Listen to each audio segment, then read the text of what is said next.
안녕하세요. 소동출판사 대표 김남기입니다. 평화로운 오후 보내고 계신가요? 오늘 오후는 평화로울 것이다. 최경화 작가님을 모시고 책을 만든 이야기를 들어보겠습니다. 최경화 작가님은 개가 있어야 행복한 영장류라고 하십니다. 개와 산책하는 틈틈이 그림을 보고 글을 쓰고 바느질을 하고 계셔요. 스페인 미술관 산책, 포르투갈 시간이 머무는 곳과 같은 책을 쓰셨고요.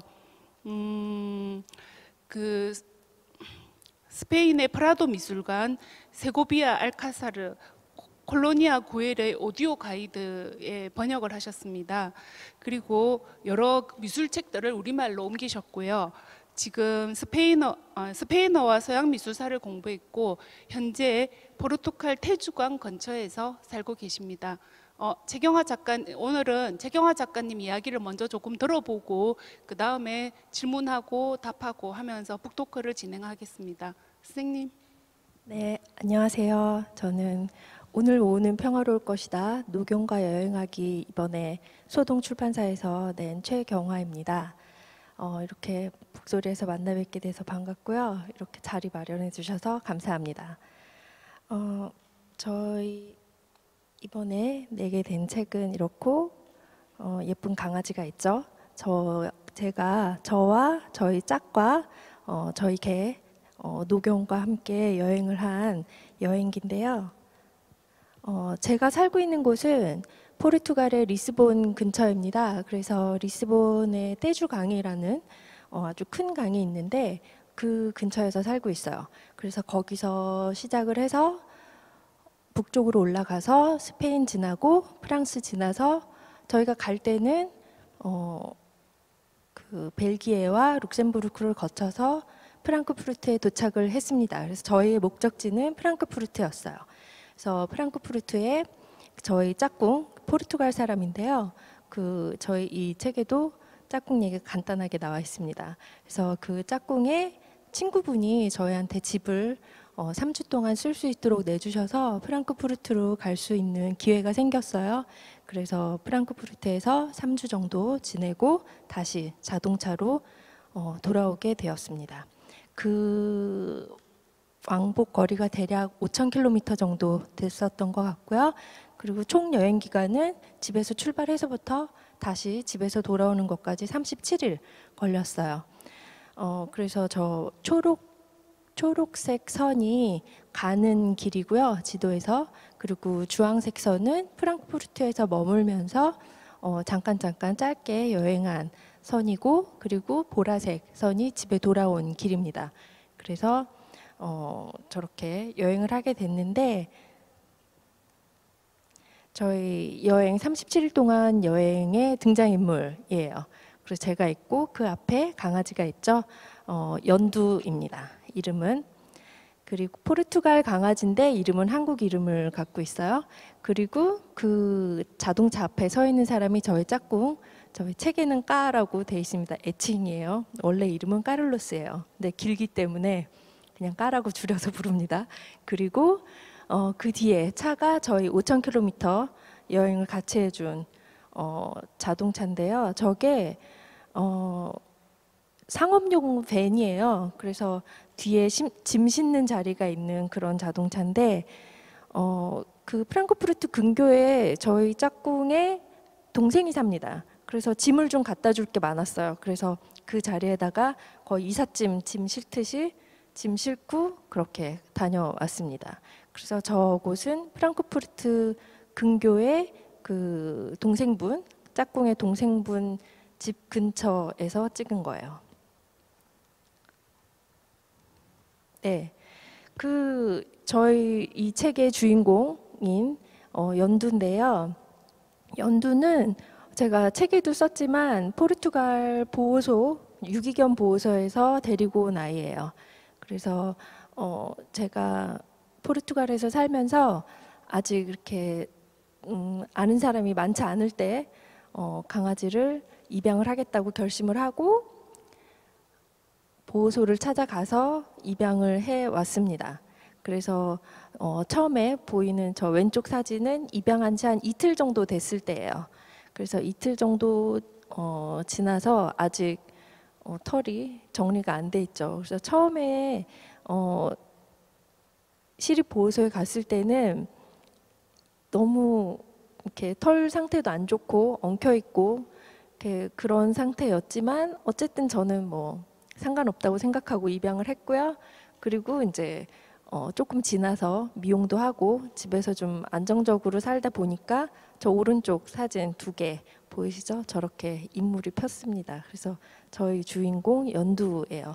저희 집으로 왔을 때는 뭐 보호소에 유기돼 있는 개들이 나이를 제대로 모르는 경우가 많은데 연두도 사실 정확히는 나이를 모릅니다. 근데 보호소 측에서는 한 5살 정도 됐을 거라고 했지만 나중에 보니까 좀 더 나이가 많은 것 같았어요. 근데 뭐 정확히는 몰라요. 그래서 아주 점잖은 성견을 입양을 했습니다. 그래서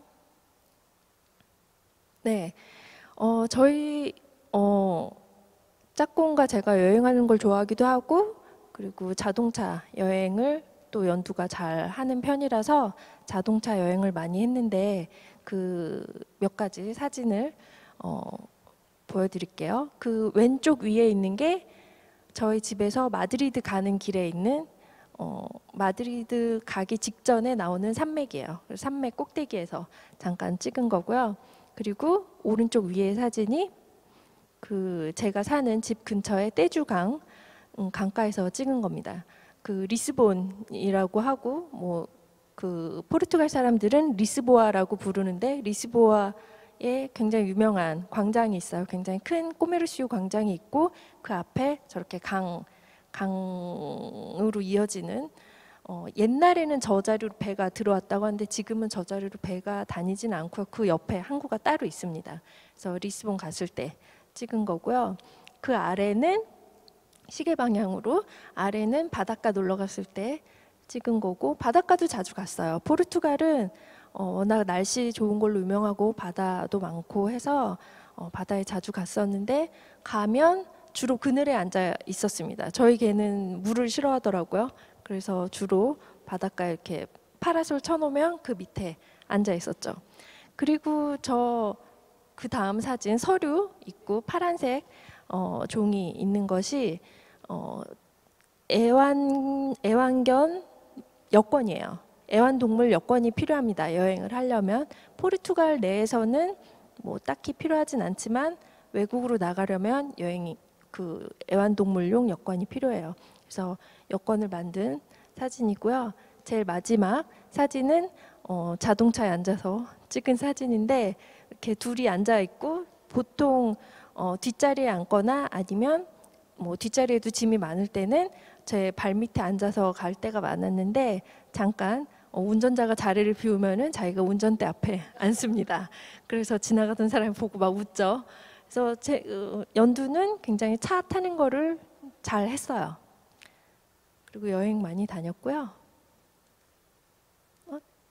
다음으로 됐습니다. 그래서 그 전에는 여태까지 연두와 여행한 사진이었고 이번부터는 이번 여행 37일 동안 프랑크푸르트 여행한 사진을 좀 보여드릴게요. 그래서 첫 번째 왼쪽 위에 있는 게 스페인 빌바오에 있는 구겐하임 미술관 앞에 설치된 퍼피라는 작품입니다. 그래서 강아지 모양 화이트 테리어라고 부르는 종일 것 같은데요. 개를 그 강아지 모양대로 꽃하고 식물을 저렇게 심어서 미술관 앞에 제가 배치되어 있어요. 그래서 미술관 개관했을 때부터 저 퍼피 조형물이 있고요. 그래서 사진 찍는 사람도 늘 많고 그리고 워낙 귀여운 인상이다 보니까 인기가 많습니다. 그리고 저 뒤에 빌바오의 그 구겐하임 미술관 건물이 있는데 그건 사진엔 안 나왔어요. 그리고 그 오른쪽에 있는 게 프랑스 시골에 있는 어느 저택에 저희가 1박을 했었는데요. 프랑크푸르트까지 가는 길에 저택이 굉장히 컸고 저 사진이 건물이 다 나온 게 아니고 한 3분의 1 정도예요.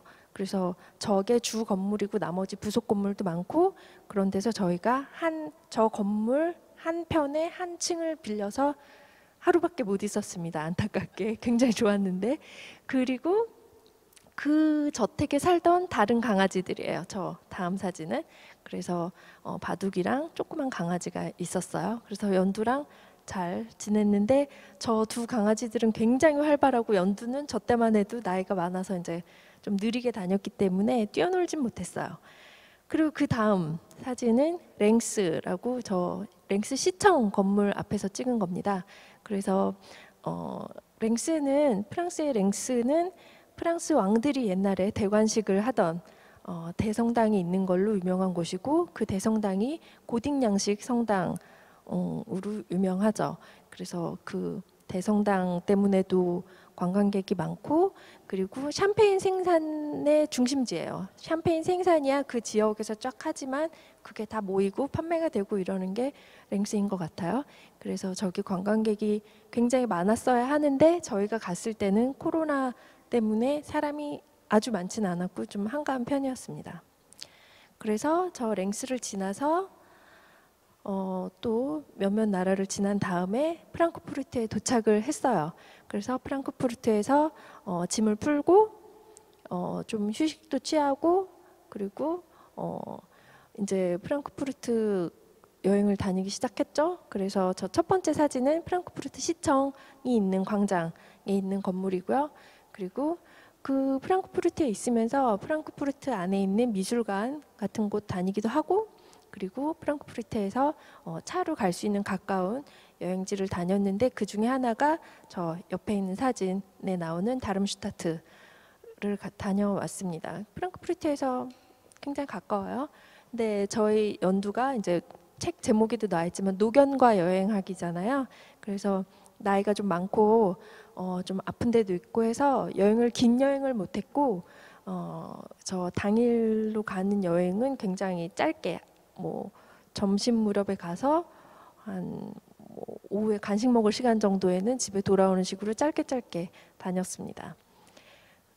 그리고 그 밑에는 비르츠부르크 궁이죠. 저 굉장히 정원을 관리를 잘 해놨더라고요. 저기도 평소에는 관광객이 많았을 텐데 저 때는 굉장히 한가했어요. 그리고 프랑크푸르트 집에서 연두 저 사진을 보면 이제 조금 노견인 게 눈에 보이죠. 털도 조금 빠지고 마르기도 하고 노견 특유의 눈빛이 있어요. 그게 좀 보이지만 어쨌든 저 때까지는 잘 갔었고 그리고 동생네 집을 방문을 했습니다. 시동생이죠. 시동생 집을 방문하려면 강을 좀 지나야 되는데 꼭 서울에서 양평 가는 그 길처럼 강가를 따라서 가는 길이 있어요. 그래서 빠른 길로 안 가고 그 강가 따라서 쫙 가는 중에 차 안에서 찍은 사진이고요. 그래서 뭐 여행 잘 하는 게입니다. 그리고 그 오른쪽에 있는 건축물이 그 동생분 집 근처에 있는 그 빌름센 쿠바크 재단인데요. 저 건물을 설계한 사람이 일본 건축가 안도 다다오예요. 그래서 그걸로도 유명하고 공원처럼 약간 야트막한 언덕 같은 곳에 미술관이 차려져 있는데 거기를 산책을 했었고 저희가 아까 그 차 앞에서 사진 찍은 장소도 저 재단 건물 근처입니다.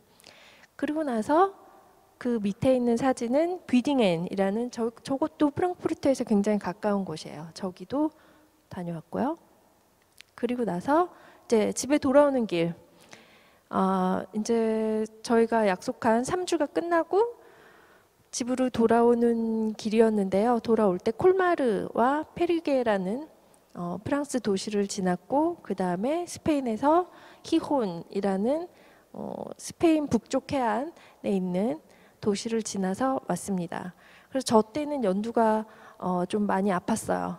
그래서 긴 여행을 할 수 있을 것인가, 집에 가는 길도 2,500km 정도 되니까 저희가 좀 걱정을 했었죠. 그래서 어쨌든 긴 여행을 하고 그리고 그 다음에 연두의 소식은 책에 나와 있습니다. 책을 보시면 될 것 같고, 그리고 연두는 그때도 여행 꽤 잘 했어요. 차도 잘 타고 제 말도 잘 듣고. 그리고 저희 이 책에 이 표지에 나와 있는 이 강아지 사진의 원본이 저렇게 옆으로 긴 강아지 그림인데요. 프란츠 마르크라는 독일 화가가 1911년 정도에 그린 그림인데 지금 현재 프랑크푸르트의 슈테델 미술관에 소장돼 있습니다. 그래서 슈테델 미술관을 제가 프랑크푸르트에서 몇 번 갔었는데요. 너무 가는 길도 좋고 미술관 컬렉션도 좋고 해서 여러 번 다녀왔는데 저 그림을 굉장히 오랫동안 쳐다보고 있었어요. 저 프란츠 마르크는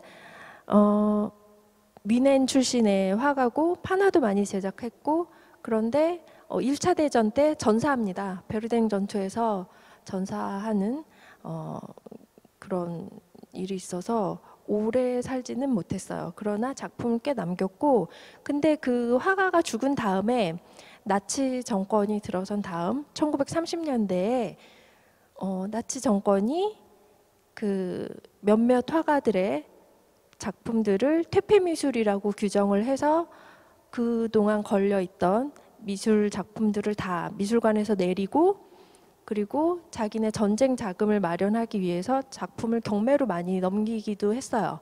그리고 어디로 빼돌리기도 했고 그래서 저 작품도 원래 프랑크푸르트의 슈테델 미술관이 화가한테 지불을 하고 산 그림이었는데 나라에서 뺏어간 거죠, 그림을. 그래서 한참 동안 그림 없이 있다가 전쟁이 끝난 후에 2차 대전 끝난 후에 다시 그 그림을 다시 사옵니다. 그래서 같은 그림을 2번 사오게 된 그림이고요.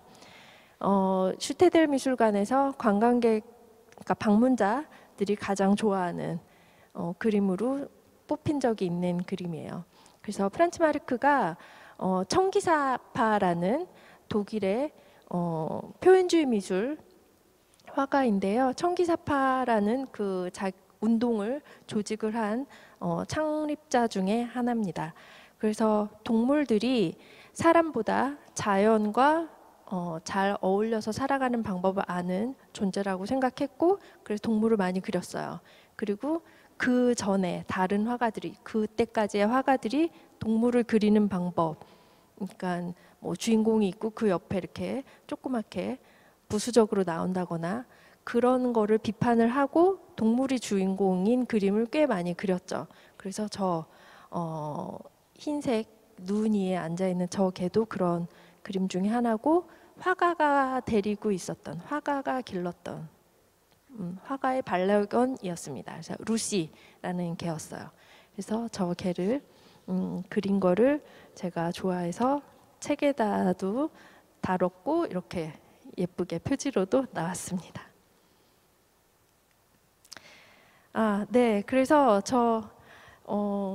이 여행이 37일간의 여행의 마무리는 여기서는 얘기 안 하는 게 좋을 것 같고요. 책에 보면 그 얘기의 마무리가 나와 있고요. 저 사진은 제가 연두랑 찍은 그러니까 바닷가의 등대 같은 부분에서 찍은 거 하나 있고 그리고 오른쪽에 있는 사진은 제가 저기 감사합니다. 그리고 오브리가두가 포르투갈어로 고맙습니다. 감사합니다 거거든요. 그리고 강아지 짖는 소리가 2번이 있죠. 그래서 제가 또 시간이 지나서 또 2번째 포르투갈 개를 입양을 했어요. 그래서 조그만 사진이 있습니다. 그래서 저희 책 내용은 이렇고 사실 뭐 이 지금 보여드린 사진이 책에 있기도 하고 어떤 거는 없기도 하고 그래요. 네. 네, 잘 들었습니다. 네, 제가 이야기 듣다 보니까 이야기에 빠져가지고요. 지금 잘 듣고 계신가요? 그래서 여기 북소리에서 지금 듣고 계신 분들을 위해서 이벤트를 마련했습니다. 깜짝 퀴즈거든요. 그래서 이 지금 오늘 오후는 평화로울 것이다의 주인공으로 등장하여 작가님과 함께 37일간의 여행을 하는 강아지의 이름은 무엇일까요? 너무 쉽나요? 이벤트는 010-7642-4612로 문자로 주시면 된다고 합니다. 추첨을 해서 지금 이 신간이 사실 어제 그제 바로 따끈따끈한 신간입니다. 아직 서점에 깔리지 않았는데요. 이 신간과 커피 쿠폰을 드린다고 하니 참고해 주세요. 댓글로 달아주셔도 되는 거죠? 유튜브에? 네, 댓글로 달아주셔도 네. 되나요? 네, 광고였고요.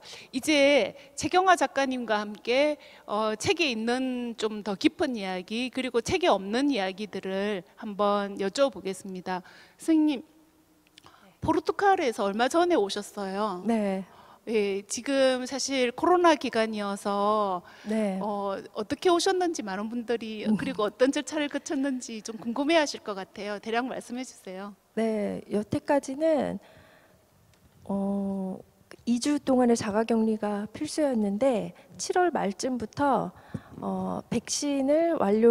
백신 접종을 완료하고 그리고 접종 이후로 14일이 지나서 면역이 생성이 된 다음이면서 한국에 직계 가족이 있는 사람들은 자가격리 면제를 받을 수 있습니다. 근데 그냥 되는 건 아니고 서류를 많이 내야 됩니다. 그래서 뭐 가족이 있다는 거 증명해야 되고 그거를 들고 대사관에 가서 현재 있는 대사관 가서 신청을 하면은 서류를 해주세요. 그러면 이렇게 들어올 때 그 서류 제출하면 되고 그리고 한국 들어오기 전에 PCR 검사 한번 하고 그리고 도착하자마자 검사 또 하고 그리고 일주일 있다가 검사 또 하고 이런 식으로 해서 자가격리 면제를 받고 왔습니다. 저 검사 굉장히 많이 하셨네요. 힘드셨겠어요.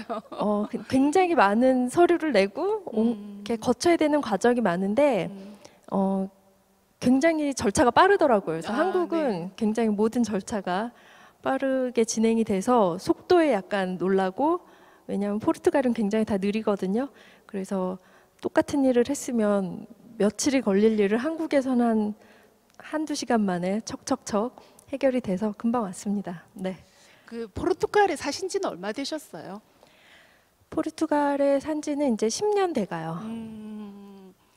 어떻게 포르투갈에 살게 되셨는지 궁금해요. 포르투갈에 살기 전에 제가 마드리드에서 살겠다라고 결심을 하고 마드리드로 이사를 갔습니다. 그냥 저 혼자 갔어요. 뭐 이민처럼 이렇게 심각하게 생각한 건 아니고 저 혼자. 여기서 이사를 갔다는 건 서울에서 마드리드로 그렇죠. 이사를 서울에서 갔다는 거죠? 마드리드로 이사를 갔죠. 그냥 짐 가방 하나 들고 이사를 가서 거기서 살던 중에 포르투라는 포르투갈에 있는 도시에 갔다가 그때 저희 짝꿍을 만나서 그리고 이제 그로부터 한 대략 1년 뒤쯤에는 제가 포르투갈로 이사를 가게 됐죠. 아, 그렇군요. 사람의 운명이라는 건 어떻게 될지 잘 모르는 것 같습니다. 그리고 저도 한 개 말씀드리면 이 최경화 작가님은 제가 예전에 스페인어를 잠깐 배울 때가 있었는데요. 그때 저희 스페인어 선생님이셨어요. 그런데 제가 외국어를 배우면서 이렇게 외국어를 잘 가르치시는 분은 처음 봤었거든요. 감사합니다. 그때 참 대단했습니다. 감사합니다. 네, 지금 리스본이 다른 지역에서는 한 달 살기 목적지로 굉장히 인기 있는 곳이라고 들었는데 그곳에 막상 살고 계신 선생님 어떤 일상을 보내시는지 좀 궁금하거든요. 저도 아주 한가로운 일상을 보내죠. 나라 자체가 인구도 좀 적고 인구 밀도도 낮고 사람들도 좀 조용한 편이고 그런데 날씨는 굉장히 좋고 그렇기 때문에 전반적으로 밀도가 좀 낮은 한가로운 생활을 하고 있어요. 처음에는 그 지루함을 견디기가 좀 힘들 때도 있었는데 지금은 이제 꽤 적응이 됐고요. 그래서 거기 있다가 한국에 이렇게 방문을 하게 되면 처음 한 2, 3일은 속도에 깜짝깜짝 놀라고 그러는데 저는 거기서 그래서 뭐 산책 많이 하고 또 개가 있으니까 산책 많이 하고 굉장히 느린 삶을 살고 있습니다. 느린 삶을 사는 이유는 뭐 배달 음식이라든가 그런 게 없어서 뭐라도 해 먹으려면 다 제가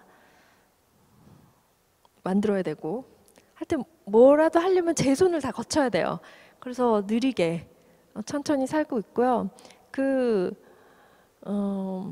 한 달 살기 목적지로 뭐 리스보아나 혹은 포르투 같은 곳이 인기가 많은 것은 저도 알고 있고 몇 분 뵙기도 했어요. 이렇게 지나가다가 뵙기도 했는데 뭐 저도 뭐 그분들처럼 천천히 살고요. 그러나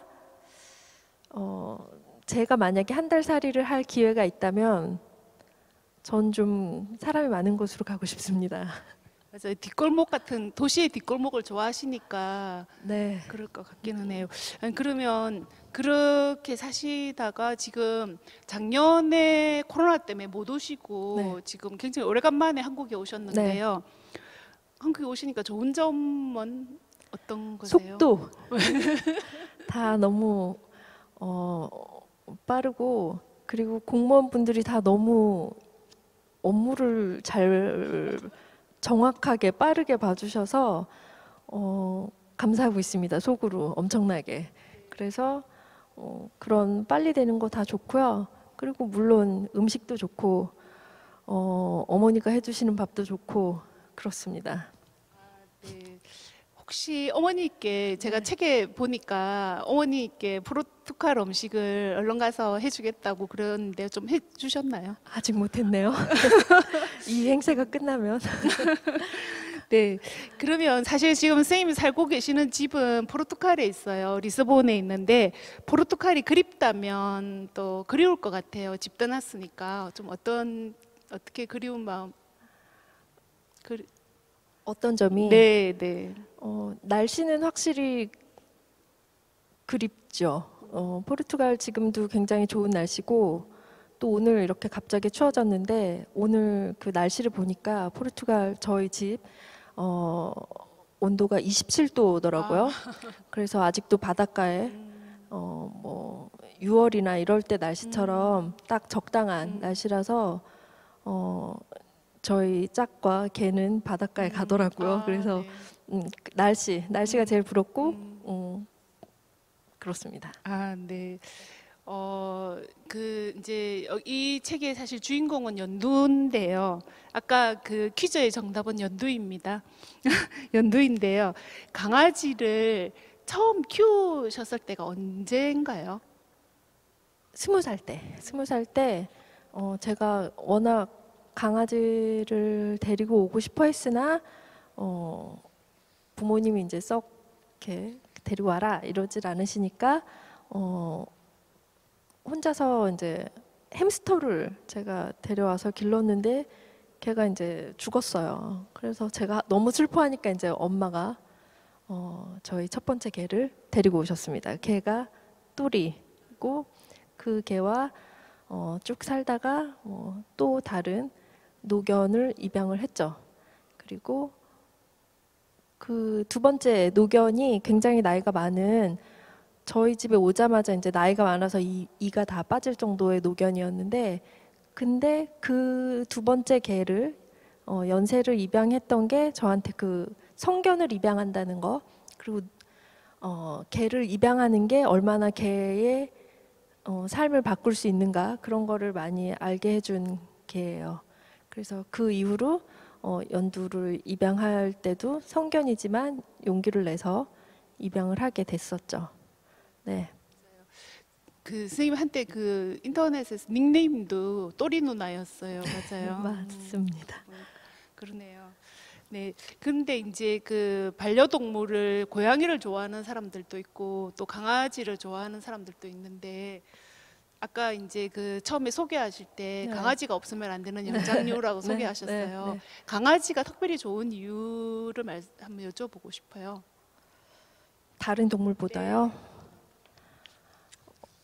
그래서 다른 동물들도 제가 다른 동물은 그런 이렇게 작은 햄스터나 이런 동물만 길러봐서 그러니까 고양이나 이런 종류를 그러니까 반려묘를 둔 적은 없어서 비교를 정확히는 못하겠지만 아무래도 그 반려견의 장점은 같이 액티비티를 하는 시간, 뭐 산책을 한다거나 뛰어논다거나 이렇게 막 이렇게 만지고 부비부비하고 이러는 시간이 필요하다는 것이 장점일 수도 있고 또 어떤 단점일 수도 있죠. 어느 정도의 일정 시간을 딱 개에게 보장을 해줘야 되는 것이니까요. 그래서 근데 저는 그렇게 같이 오랜 시간을 보내는 점 그리고 막 이렇게 만질 수 이렇게 좀 부피가 있고 어느 정도 덩치가 있다는 점이 좋은 것 같아요. 네. 그렇군요. 그리고 이제 계속 성견을 입양을 하셨어요. 이제 네. 처음에 또리만 엄마가 이제 데리고 왔고 네. 유기견 보호소에서 강아지를 데려오자라고 이제 포르투갈에서도 네. 그래서 연두를 데리고 왔는데요. 혹시 그 꼭 유기견 보호소에서 강아지를 데리고 오신 이유가 있을까요? 그때는 당연히 보호소에서 데리고 온다고 생각을 했었던 것 같아요. 그 두 번째 개의 영향도 있는 것 같고요. 그 딱히 다른 강아지를 소개시켜줄 인맥도 없었고 당시로서는 그래서 저는 아주 되게 당연히 유기견 입양을 했던 것 같아요. 네. 연두를 입양하고 나서 그때 좀 어떤 느낌이었어요? 포르투갈에서는 처음으로 이제 강아지를 입양한 건데요. 네. 네. 처음엔 제가 눈치를 좀 봤죠. 성견이기 때문에 얘의 성격이 어떤지도 모르고 해서 좀 어른 대하듯이 대했고 그리고 그 개도 워낙 이렇게 점잖았고요. 그래서 그냥 다 좋았던 것 같아요. 그때는. 네. 그리고 점잖아서 이렇게 사고를 안 치다 보니까 특별히 저를 힘들게 하거나 이런 점도 없었고 그냥 좋았습니다. 네. 그 연두를 처음 봤을 때 그 까님 남편분 까를로스 까님의 반응은 어떠셨어요? 그 사람이 속으로 어떻게 생각했는지는 뭐 제가 정확히 알 수는 없지만 제가 워낙 그 전부터 입양을 하자 한 상태에서 데리고 왔기 때문에 뭐 그냥 제 뜻에 따르는 입장이었고 처음에는 아무래도 그 유기견 보호소에서 데리고 왔기 때문에 사람하고 아주 친하게 지내는 방법은 연두가 좀 몇 달 저희 집에서 살고 나서야 가능했던 것 같고요. 그래서 처음에 까가 개를 막 만지려고 하고 이러는 거를 좀 싫어했어요. 그래서 좀 섭섭했죠. 그런 점은 섭섭했는데 잘 어울려 지내게 됐죠. 나중에는 결과적으로는. 그렇죠. 책에 보면 그 까님이 그 누구도 피해갈 수 없는 우쭈쭈라는 거기 보면 연두와의 관계를 이제 보스와 부하로 이렇게 하다가 나중에는 가족으로 받아들이는 장면이 나오거든요. 네. 그 이야기를 조금 자세히 좀 한번 해주셔요. 그 자기를 보스라고 했던 것은 정말 딱 보스가 되고 싶다기보다도 자기는 개의 아빠가 되지 않겠다. 개는 개고 이 사람은 이제 개를 시골답게 키우는 약간 그런 쪽 고향 출신이기 때문에 개는 개로서 키워야 된다라고 하고 있었고 그러니까 개 아빠는 되지 않겠다라고 약간 반항을 했었죠. 그래서 그럼 개 아빠가 아니면 뭐냐? 그랬더니 그럼 자긴 보스가 되겠다 이랬던 거고 그러다가 나중에 뭐 꽤 친해지니까 근데 그 제 생각에는 까를로스도 연두가 이제 막 아주 치근덕대는 아주 애교가 너무 많고 이런 개는 아니었던 것 같아요. 그러니까 이렇게 막 안고 우쭈쭈거리고 쉽게 그러지는 못했던 것 같은데 나중에는 결국은 어느 정도 우쭈쭈는 하게 됐죠. 네. 그래서 저희가 사실 제목으로 이렇게 그 원래 후보 중에서 우리는 얼마나 닮을 수 있을까 네. 막 그런 이야기를 했었어요. 했는데 이제 네. 보면 그 이제 책 읽어보면 나오기도 하겠지만 선생님, 그 작가님하고 연두가 어떤 점에서 닮았는지 또 까님과는 또 어떻게 닮았는지 한번 이야기해 주세요. 저랑 연두는 그건 까도 마찬가지인 것 같고 셋 다 혼자서 잘 지냈던 것 같고 이렇게 셋이서 찰싹 붙어 있는 가족은 아니었고 어느 정도 떨어져서 지내다가 또 그냥 일정한 시간이 되면 어느 뭐 부엌 특히 그 공간이 부엌이었죠. 저희 집에서는 그렇게 만나고 이런 식의 약간 혼자 있는 시간이 좀 필요한 동물들인 것 같고요. 셋 다. 그리고 다 동물들인 것 같고. 그렇죠. 그리고 저와 연두의 공통점은 바다 수영을 좋아하지 않는다. 뭐 그 정도. 그리고 까와 연두의 공통점은 뭐 코가 크다 정도. 그 정도. 네. 네.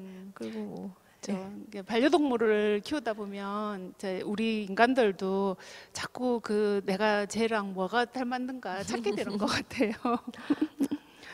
그 책에 보면 유럽의 각 나라마다 네. 좀 반려동물을 대하는 분위기가 다른 것 같아요. 음. 그러니까 아까 그님 이야기 들어보면 저희도 어른들은 가는 마당에서 꼭 키워야 된다. 뭐 이러지만 또 지금 보면 어느 독일인가 가면 막 개를 개가 지나가 물도 주고 그러는데 한번 각 나라 유럽 각 나라에서 나라별로 반려동물 대하는 자세가 좀 차이가 있나요?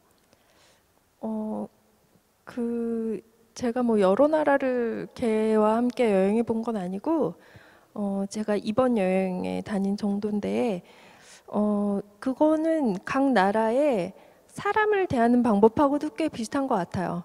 포르투갈이나 스페인 같은 경우는 사람하고도 거리가 굉장히 가깝거든요. 서 있을 때 거리도 굉장히 가깝고 요즘 그것이 코로나 때문에 유지를 어떻게 하고 있는지 모르겠지만 굉장히 얘기도 아주 가까이 붙어서 하고 서로 많이 접촉을 하고 서로 손도 많이 잡고 뭐 여러 뽀뽀로 인사를 하는 등 이렇게 접촉이 많은 사람들이고 북쪽으로 갈수록 약간 얘기할 때도 좀 멀찌감치 떨어져서 얘기를 하고 이런 식의 거리가 딱 있는데 개를 대할 때의 자세도 그런 것 같았어요.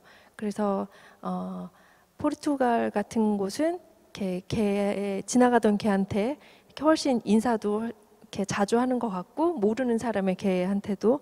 근데 제가 독일 가서 느낀 점은 개가 먼저 다가오지 않으면 아무도 저희 개한테 말을 시키지 않더라고요.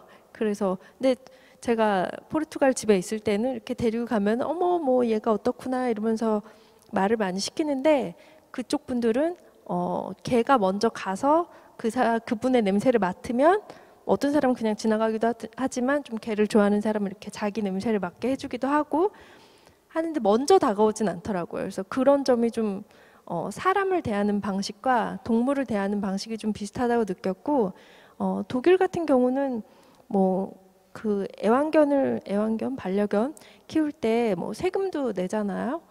세금도 낸다고 들었고 여러 규칙이 많다고 들었는데 포르투갈은 그렇지는 않습니다. 아직 그 정도는 아니고 따로 세금을 낸다거나 이러진 않고 동물 등록 정도가 의무죠. 근데 얼마나 사람들이 그걸 지키고 있는지는 사실 잘 모르겠어요. 그래서 어떤 규칙을 세우고 그걸 그대로 지키고 하는 그런 평소에 사람들 습관하고 개와 지내는 관계도 좀 관련이 있는 것 같아요. 그러게요. 이야기 말씀 들어보니까 정말 그런 것 같다는 생각이 드네요. 네. 그 연두하고 이렇게 여행을 다니시면서 특히 인상에 남았던 곳을 좀 혹시 누군가가 강아지와 함께 간다면 좀 네. 추천해 주시고 싶으신 곳이 있을까요?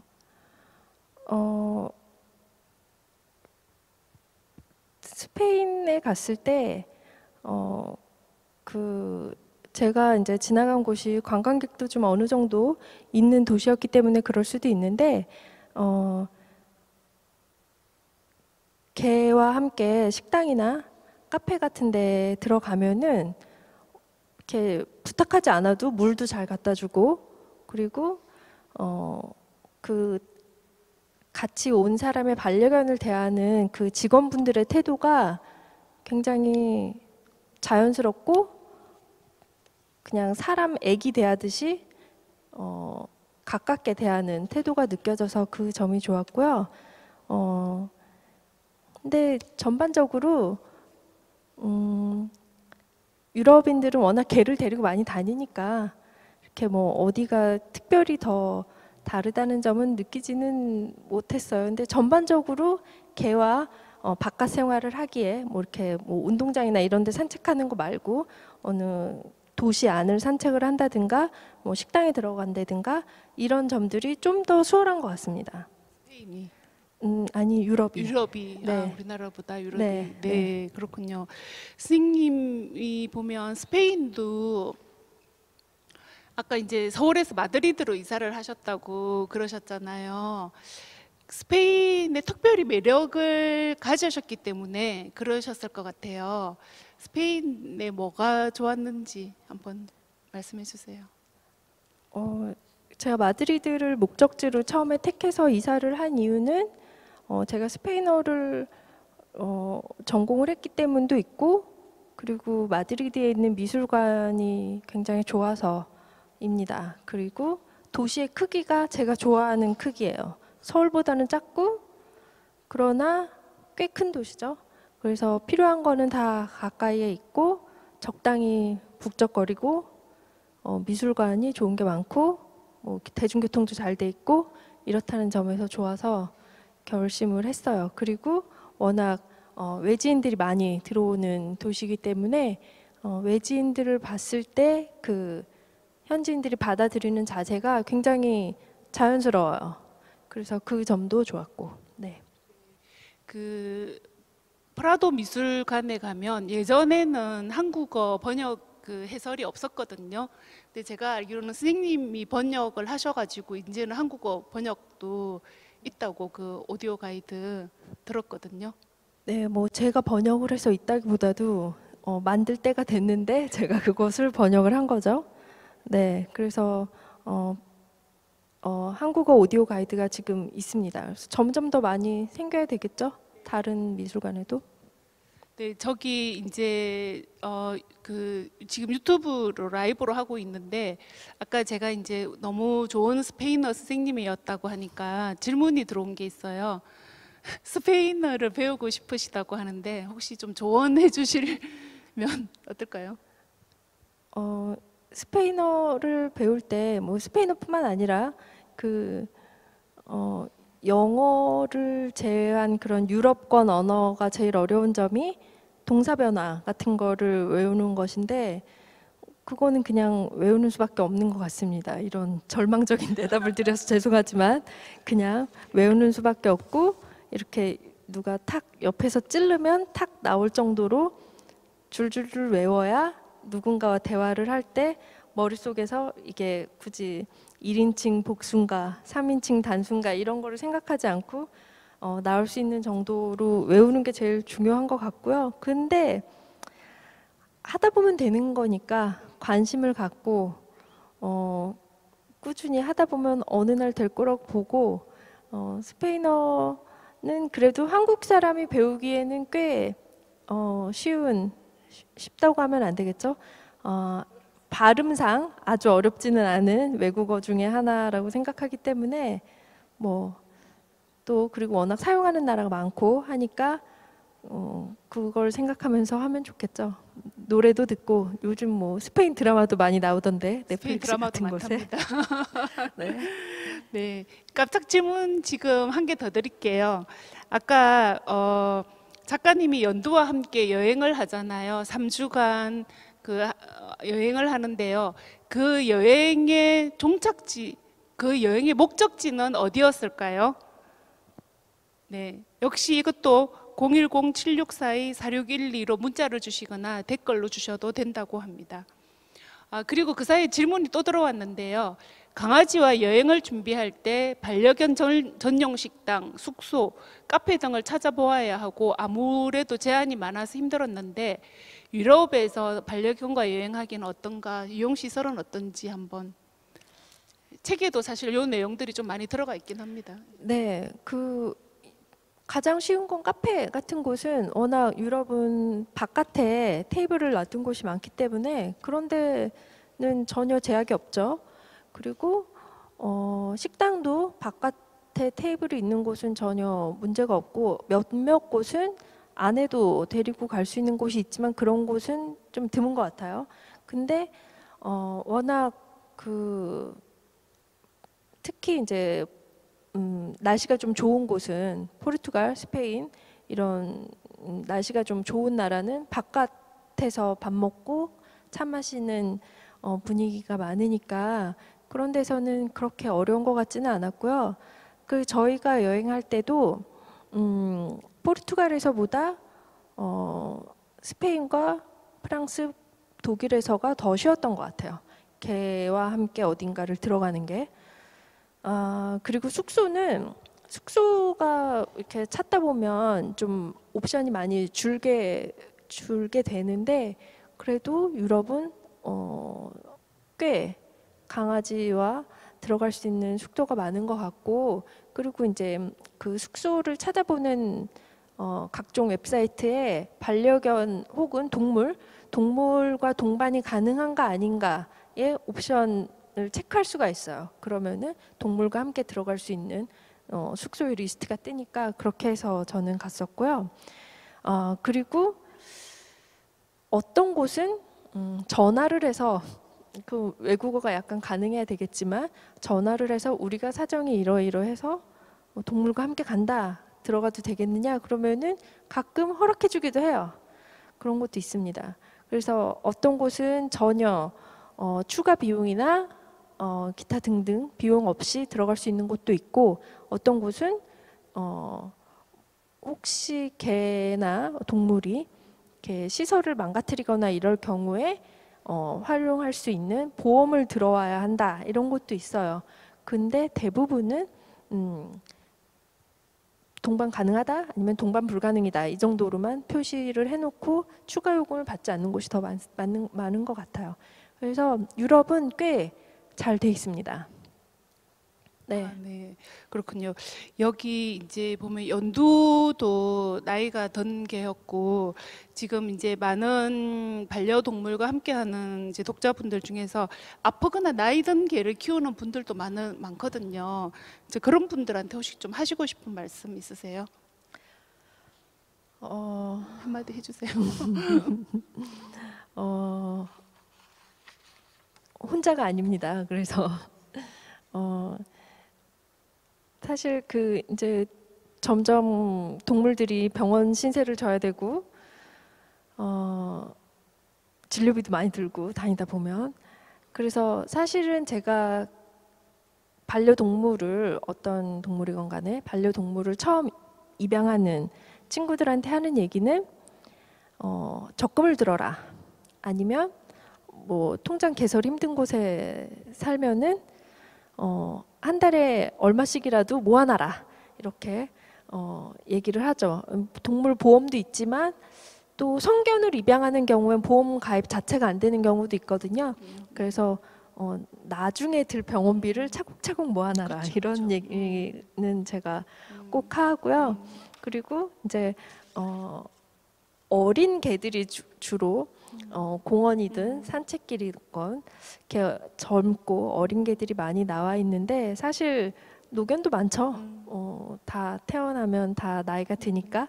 근데 이제 나이가 든 개들은 바깥에서 오래 시간을 못 보내기 때문에 눈에 좀 덜 보인다고 생각하는데요. 그래도 어딘가에 노견을 반려하는 동지들이 많다는 것을 네. 알고 외로워하지 않으셨으면 좋겠고 힘든 점도 많이 같이 나눴으면 좋겠어요. 네, 알겠습니다. 선생님이 이제 지금 새로운 반려견을 그 이제 아까 그 사진에 보니까 그리고 인스타에 보면 나오는데 호두였나요? 호두. 두자 돌림 좋아하시는 것 같아요. 호두 이야기 어떻게 데리고 왔는지 호두 이야기 잠깐 해주세요. 네, 호두는 원래 색깔이 밤색이라 밤토리로 하자 그랬더니 이름이 너무 어렵다면서 발음이 어렵죠. 네. 발음이 어렵다면서 퇴짜를 맞아서 호두로 이렇게 결정이 됐고요. 저희 짝꿍의 아는 분 집에서 태어난 시골 잡종, 시골의 자부종이죠. 그래서 어떻게 이렇게 2달 반 정도 됐을 때 데리고 왔는데 저도 그 정도로 어린 강아지를 길러본 건 처음이에요. 네. 늘 나이가 어느 정도 있는 성견을 데려왔었기 때문에 그래서 초반엔 조금 고생을 했고요. 그러나 아주 발랄하게 잘 크고 있고 저희를 아주 즐겁게 해주고 있고 잘 지내고 있습니다. 그래서 모든 개가 성격이 다 다르구나. 성격, 성품, 특징, 좋아하는 거, 싫어하는 거 개마다 다 다르다고 새삼 느끼고 있습니다. 아, 네, 그렇군요.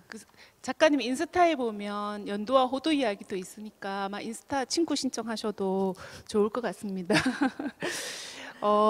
이 책을 읽으실 아직 사실 책이 서점에 안 깔렸는데요. 이제 월요일부터는 주문 가능합니다. 이 책을 읽으실 독자분들에게 좀 이제 뭔가 한마디 해주신다면.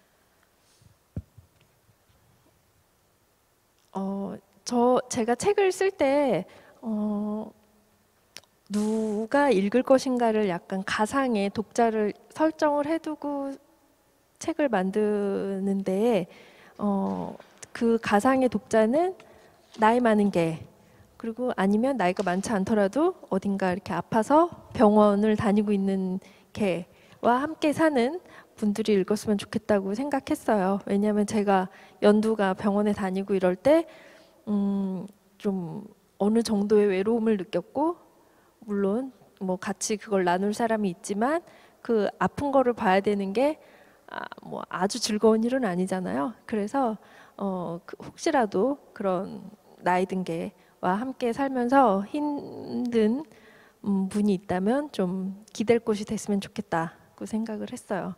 그리고 젊고 발랄한 개를 기르는 분들은 꼭 그 강아지, 그 개의 나이 든 모습을 다 누리는 행운을 꼭 즐기시길 바랍니다. 네, 너무 좋은 말씀이네요. 혹시 못다 좀 더 하시고 싶은 이야기가 있을까요? 아니요. 책에는 안 들어갔지만. 책은 아닙니다. 책 얘기 많이 해서 좋았고요. 다시 돌아보니까 또 새롭네요. 그래서 이런 자리 마련해 주셔서 감사합니다. 네, 감사합니다. 어떠셨나요? 강아지와 함께하면 아마 고양이도 마찬가지이겠지만은 아마 내일 오후도 평화롭지 않을까 하는 생각이 듭니다. 감사합니다. 감사합니다.